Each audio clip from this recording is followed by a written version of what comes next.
My answer to this is I was born and grew up in a small rural town of Alnwick in Warkworth in the northeast of England. My design career has mostly been around Newcastle upon Tyne, which is a city of about 250,000 people, and it's on the north bank of the River Tyne, an area with a long history of shipbuilding and coal mining. I did an interaction design course at Northumbria's University of School of Design in Newcastle, and then I went to study for a PhD whilst lecturing and engaging in design and research activities at the Centre for Design Research and at the Design School. My PhD has explored the development of designers' visual skills, and this has led to furthering research areas of how designers collaborate and interviews with large design companies around the world. This background has led me to work alongside Dr. Joyce Yee and Dr. Lauren Tan to explore design companies and how design practices are changing.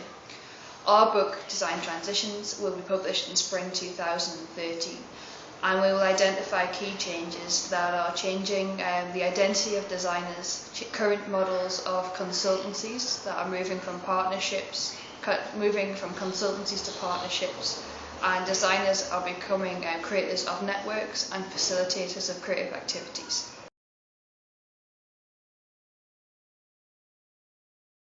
I'm currently on an international design walkabout where my aim is to learn from inspiring people in inspirational places. To achieve this, I understand that I have to create an offer for design companies. I named this offering the Design Doctor, a key part of which, as well as having impact, is having lots of fun. I also know that it is an important part of helping people to communicate with each other, and fun for myself is it allows them to play with ideas. The first leg of my international design walkabout has taken me to Amsterdam. I'm now using this knowledge with the team from Voile Design, who are starting to develop their own practices of design thinking. We are developing a social innovation platform called Mosaic, and to share how to learn design practices to solve social problems and create solutions that address problems that really matter to people. Next question. Só está gravando.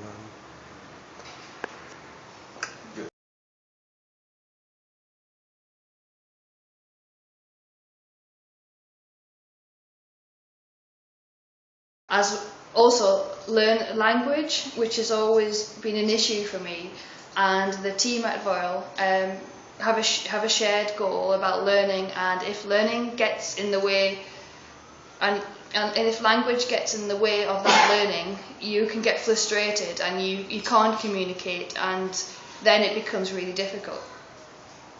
I've learned to take my time, to talk very slowly, sometimes, and don't try to communicate too much, and especially when I'm tired.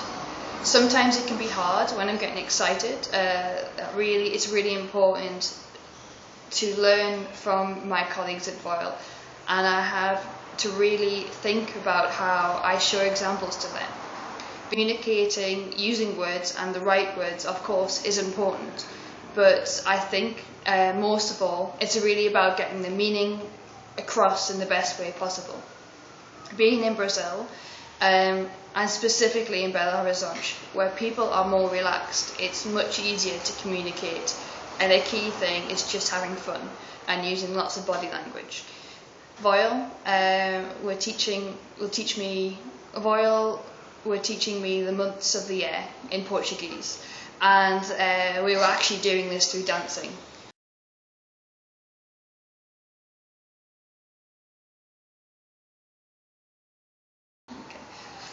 I think Twitter has become a great tool to connect with companies and find what companies are about.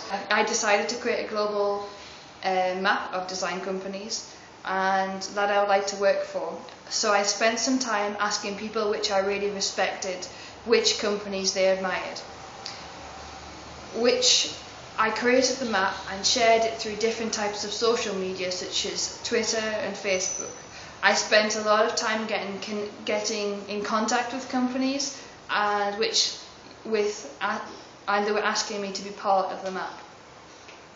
Blogging also enabled me to connect with a lot of people, and I also started to understand the global market of design and started having conversations with people so I can get a better understanding of design.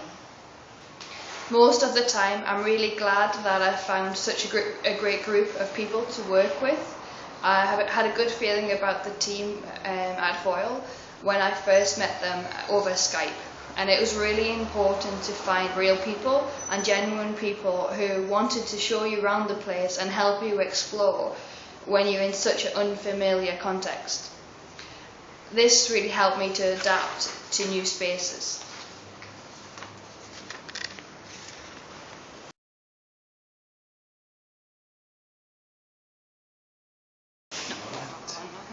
Not finished. No. So this really helped me to adapt to new places, and when things get a bit too strange, I turn to my inner chicken.